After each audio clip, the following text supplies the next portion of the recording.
تختی نمبر 20 تشدید بعد حروف مدہ، مطلب یہ ہے کہ اس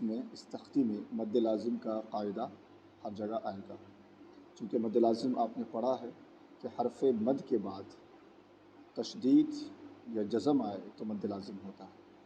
ہم دیکھیں گے اس کا ہجے کیسے کرتے ہیں اور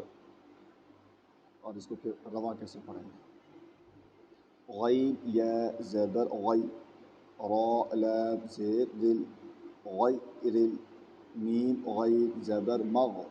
غیر المغ، ضاد واو پیش دو، غیر المغضوب، با زیر بی، غیر المغضوب، عین زبر ع، غیر المغضوب ع، لام یا زبر لی، غیر المغضوب علیہ، حامیم زیر ہم، غیر المغضوب علیہم، واو زبر و، غیر المغضوب علیہم و، لام ضاد زبر لض، غیر المغضوب علیہم ولض،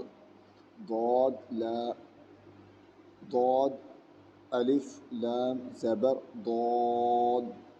غیر المغضوب علیہم ولا الضال، اوپر مد ضاد، غیر المغضوب علیہم ولا الضال۔